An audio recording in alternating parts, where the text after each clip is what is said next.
Welcome to ஐஸ்வர்யம் filter. நீங்கள் பார்த்துட்ருக்க இந்த வீடு வந்து முற்றம் வீடு, மணிமங்கலத்தில் பண்ணிகிட்ருக்க வீடு. இப்போ வந்து அந்த உள்ளார முற்றம் வந்து அவங்களுக்கு ரெடி பண்ணிகிட்ருக்கோம் கிளைண்ட்டுக்கு. அது மழை தண்ணி உள்ளே விழுந்து அது அப்படியே வெளியே போகணும். அதுக்காக அது வெளியே போகிறதுக்கான அந்த பைப்பு ப்ளஸ் லெவலிங் பண்ணி அவங்க வந்து முற்றத்தில் உட்காந்து அவங்க பேசிக்கிற மாதிரி அது மாதிரிலாம் பண்ணணுன்னாங்க. அந்த சீட்டிங்கோட ஹைட் என்னவோ அந்த ஹைட்டுக்கு அவங்க மெஷர்மெண்ட்லாம் பண்ணி கேட்டாங்க. அதெல்லாம் பண்ணி அவங்களுக்கு எப்படி வேணுமோ அதை பண்ணுறோம். இப்போ வந்து நம்ம மகாபலிபுரத்துலேருந்து பில்லர்ஸ்லாம் வந்துருச்சு. அதுக்கு பேஸுக்கு ஒரு டிசைனு, ஹெட்டுக்கு ஒரு டிசைனு மாதிரிலாம் இருக்குது.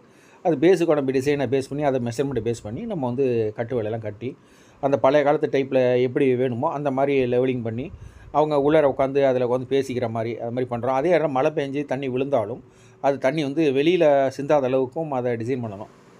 இந்த வீட்டு கிளைண்ட்டும் நீங்களும் எப்படி விருப்பமாக இருக்கீங்களோ, இந்த வீடு எப்படி வரும் எப்படி வரும்னு பார்க்கலான்னு சொல்லிட்டு அதே மாதிரி நானும் விருப்பமாக இருக்கேன். ரொம்ப நல்லா வந்துட்டுருக்கு.